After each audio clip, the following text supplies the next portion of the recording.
pessoal, nós já estamos já no último bloco e passou super rápido esse programa.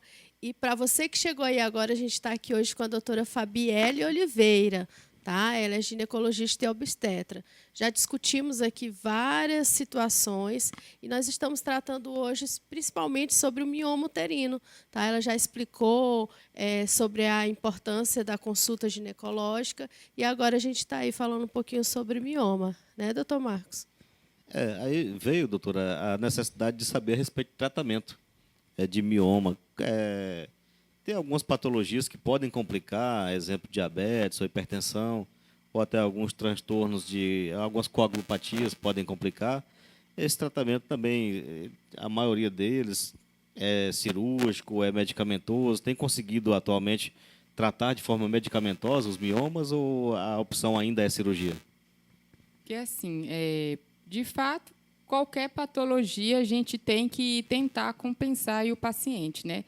Tratar aí hipertensão, diabetes, aí o correto é tentar compensá-los. Mas os dois ligados diretamente à questão da miomatose em si, não. Né? Agora, coagulopatias, né, acaba, sim, complicando aí a questão aí da miomatose, sim.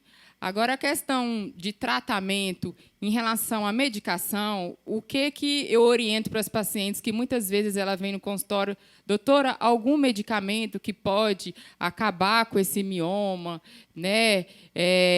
Como é que se destruir esse mioma? Gente, infelizmente não tem medicamento. O medicamento em si é para os sintomas. É tentar aliviar a questão das dores pélvicas, tentar melhorar a questão do sangramento disfuncional, aí, tentar até mesmo suspender, né, essa menstruação aí, fazer o acompanhamento aí desses miomas, dependendo aí da localização, da fase reprodutiva que estiver, ou, caso contrário, se a paciente, infelizmente, for refratária a qualquer medicação para a questão dos sintomas em si, o único tratamento dela vai ser cirúrgico, sim. Tem aqui um outro caso, doutora, que é o seguinte: tem o miomatose uterina, o médico indicou esterectomia, falou que é o único método para que a doença não volte. Isso é verdade, de fato? Assim, né, como o mioma ele pode aparecer, por mais que ela faça uma cirurgia para retirada só do mioma, tem chance, sim, de surgir outros miomas. Então, assim, ela estando na fase reprodutiva, o mioma vai voltar, sim. Então, quer dizer que se ela já estiver na menopausa, não tem mais esse risco, né? Não. É bom ficar claro isso, porque tem os pacientes, tem muita gente que está assistindo aí agora e sempre fica aquela dúvida, né? Então, período de menopausa, a não ser que ela já tivesse, é isso? Assim, menopausa não tem hormônio. Não tem hormônio, então não está nutrindo o mioma aí. Então, se ela fez a cirurgia, se ela está na menopausa agora, né, então esse mioma não vai voltar. Agora, se ela fez a cirurgia, retirou só o mioma e ainda não está na menopausa, tem a chance, sim, de miomas voltarem.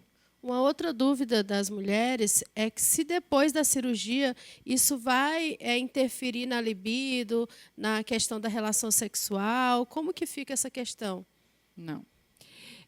A questão da miomatose é útero, né? A questão de libido é igual a hormônios.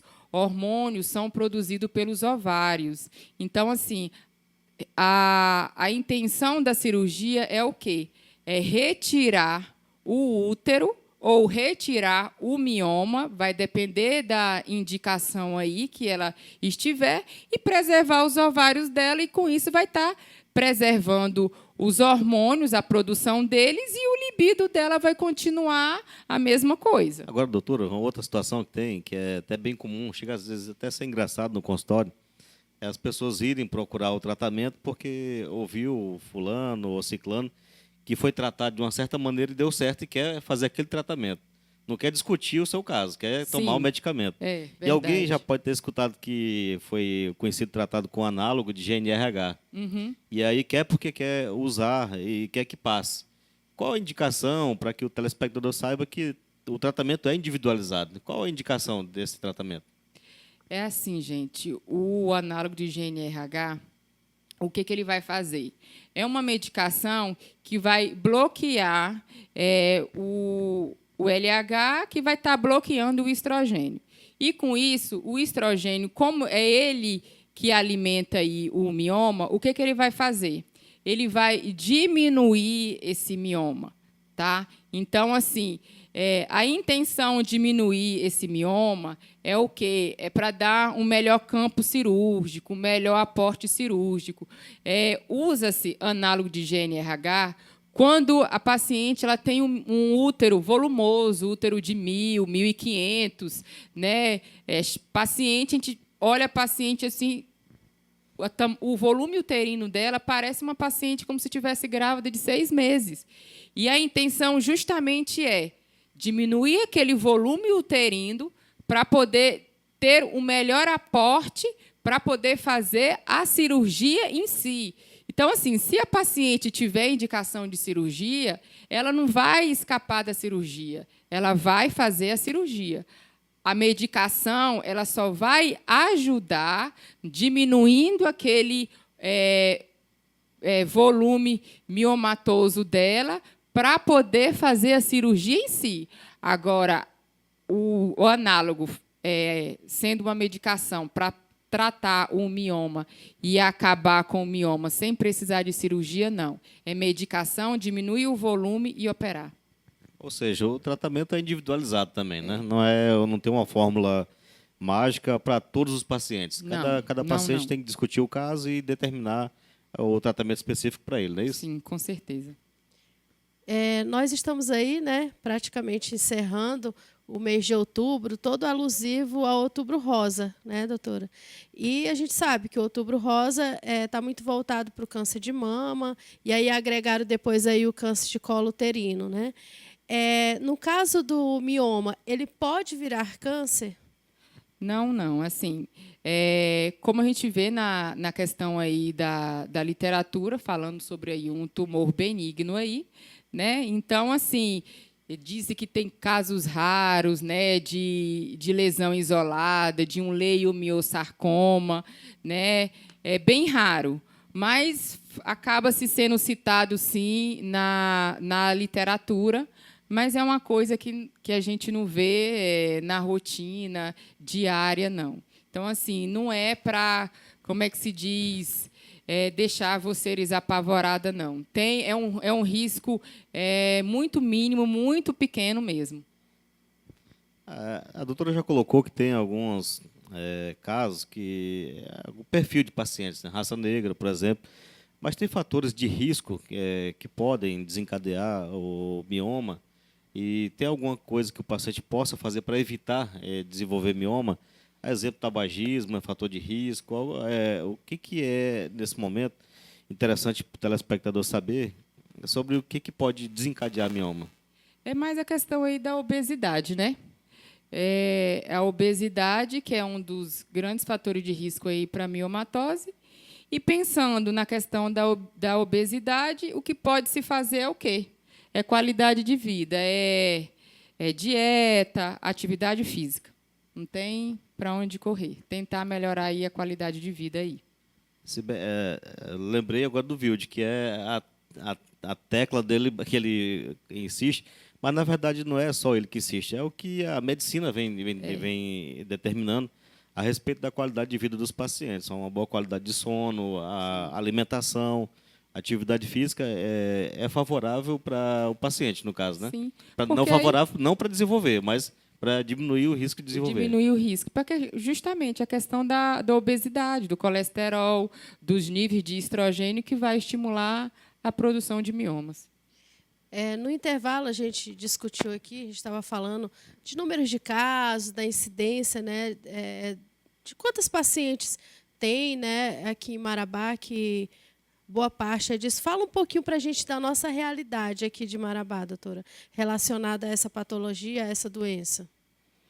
É assim, eu trabalho no ambulatório de cirurgia ginecológica do município e eu meio que faço aí uns rastreamentos e uns pré-operatórios dessas pacientes que são encaminhadas dos postos de saúde, né, e são encaminhadas para o centro mais especializado aí. E tem muitas pacientes em Marabá que sofrem aí de miomatose, com esses sangramentos, com essas hemorragias e com essas dores pélvicas. Infelizmente, existem muitas em Marabá. E assim, e falando da questão do fator de risco e levando para a minha realidade, muita obesidade acaba contribuindo aí. Agora, uma outra situação, doutora, é assim, um pós-operatório, partindo para uma cirurgia, uma retirada, uma esterectomia, que é o nome, a paciente precisa fazer algum segmento desse procedimento ou não? Porque o nome foi colocado tumor. O paciente já direciona para tumor maligno, já pensa em câncer. E aí pensa que o câncer precisa fazer segmento. E até algumas oportunidades o paciente chega para fazer ultrassom, chega no consultório, querendo dar continuidade do tratamento, porque operou, tirou o útero, mas que alguém orientou que precisa ficar acompanhando por anos fazendo esse tratamento. É necessário fazer esse acompanhamento por anos desse procedimento, já que é um tumor? Não, é assim. Retirou o útero por conta do mioma. Qualquer peça, qualquer cirurgia que se faça tem que caminhar para o histopatológico, né?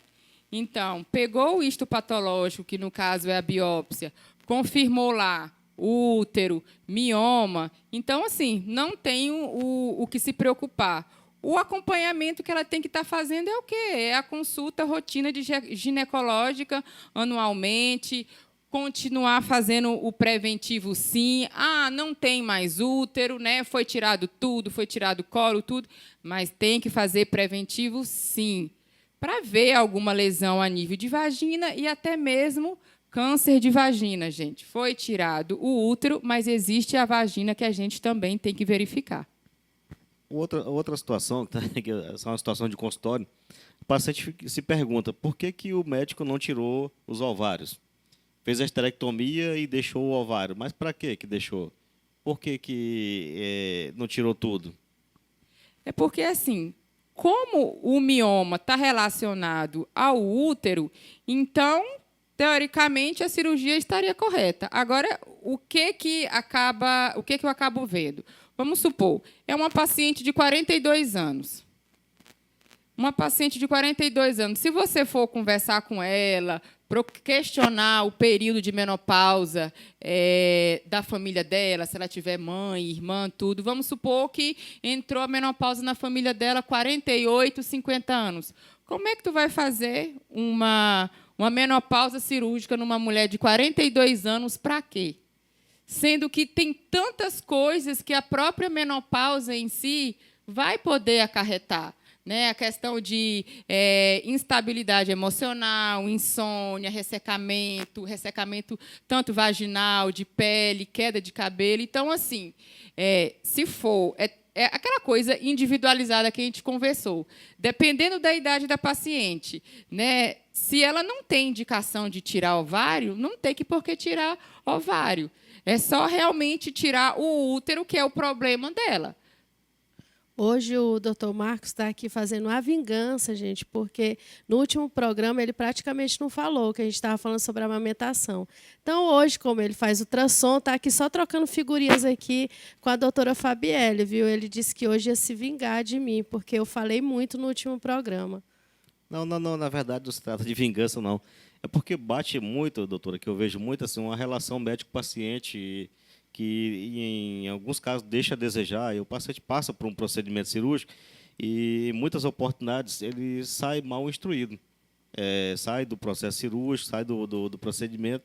Muitas vezes a paciente não sabe que foram conservados os ovários e o porquê foram conservados. Então, acaba que, assim, infelizmente, no nosso meio ainda existe também uma relação médico-paciente que deixa a desejar em alguns casos. E aí é importante porque é uma curiosidade do telespectador, porque por mais que você explique, ele gostaria de ter ouvido do médico que fez o procedimento dele, que vai conservar, para que ele fique seguro do procedimento e das consequências do procedimento. Então, é uma dúvida muito frequente no consultório, ou durante o exame também de ultrassom, o paciente questionar por que não tirou tudo. Assim, eu até entendo, porque tem paciente que até quer que tire tudo, para evitar que tenha cisto de ovário, essas coisas. E tem paciente que não quer. Igual aquela questão que foi também abordado aqui, a questão do libido. Vamos supor, voltando nessa paciente aí de 42 anos, né? Você vai fazer teoricamente, uma menopausa cirúrgica nela, tirar os hormônios dela e oferecer hormônio sintético para ela, sendo que ela ainda pode ter aí a chance de 5, 6 anos aí dos hormônios dela mesmo, está dando qualidade de vida, porque, assim, teoricamente, na menopausa, a mulher ela acaba realmente perdendo, né, a questão da qualidade de vida. A gente pega muita paciente que acaba levando para a questão emocional, depressiva, e que, assim, pacientes completamente sintomática e que fica naquela situação também, né? Eu procuro avaliar, quando eu estou na questão da menopausa, eu procuro muito avaliar a queixa do paciente. Porque, assim, tem paciente que quer terapia de reposição hormonal. Tem paciente que não quer de jeito nenhum, porque reposição hormonal causa câncer de mama. Tem paciente que está mais na questão emocional, mas não quer reposição hormonal. Eu acho que é um outro programa. Gente, é muito assunto, né? Não, mas tá bacana, tá legal aí. Pode concluir o seu pensamento aí. Então, assim, volta naquela situação. O tratamento em si acaba sendo individualizado. Agora, justamente é isso. É melhorar aquela questão do médico-paciente. Então, assim, conversar com o paciente e explicar. Muitas vezes a paciente descobre, igual o mioma descobre quando vai fazer um ultrassom. Eu gosto na consulta, procurar no Google, miomatose, vou lá na imagem, mostro as fotos, vou conversando da questão dos sintomas, pego o exame dela, rabisco, mostro, e assim, e a gente vai acompanhando. É aquela coisa, relação médico-paciente, passar confiança para o paciente, né, e criar aquele vínculo realmente, e assim, e sempre estar disponível para justamente a conversar, a discutir o caso e, logicamente, oferecer o melhor, né, o melhor para o paciente, para a qualidade de vida dele. Gente, assim, acabou, né? O programa acabou, ela vai ter que voltar de novo aqui. Eu adoro quando isso acontece, entendeu? Porque aí eu já deixo ela amarrada já para voltar aqui de uma outra vez para que a gente possa discutir, alongar aí mais alguns temas. Então, só quero agradecer a doutora Fabielle, que também atende ali na Geoclínica, no edifício Lírios, tá? Geoclínica, no edifício Lírios, ali na Avenida Tocantins, tem ali uma floricultura, que eu sei pertinho. Ela é vizinha de uma amiga minha, lá no prédio, lá na Delaine, né? Um beijão, Delaine, viu? Aí elas fazem ali quase porta, né? Isso, ali, ladinho uma da outra. Ladinho ali, lá na Geoclínica, na Avenida Tocantins, tá? No edifício Lírios. E tá passando o telefone dela aqui embaixo, agende a sua consulta lá. Qualquer dúvida, a doutora Fabielle vai estar lá para atender vocês. Doutor Marcos? Só agradecer a doutora Fabielle. Tem aquelas novelas que, cenas dos próximos capítulos, já deixou a deixa aí para a terapia de reposição hormonal, para dar um programa na hora a respeito disso. Então, só nossa gratidão. Pode agradecer também, se tiver alguém que queira agradecer, doutora, só já deixando claro, sinta-se convidada para um próximo programa. Na hora. Agradecer, né? Voltar a agradecer e a Dármina aí pela confiança, né? De ter me convidado para a gente estar aí discutindo, né, o caso, porque assim tem muitas pacientes que ficam sem saber realmente o que fazer, não tem um acesso aí ao médico e acaba, né, com medo, vai na internet, aí vê muitas coisas e aí se apavora, né? Então, assim, muito obrigada pela oportunidade de estar aqui, né? E qualquer coisa, estamos ali na Geoclínica, ali na Tocantins. Obrigada aí, meus pacientes aí, que sempre confio aí no meu trabalho. Ok. Muitíssimo obrigado. E não perca o programa. Fique ligadinho aí no Missão Saúde na TV.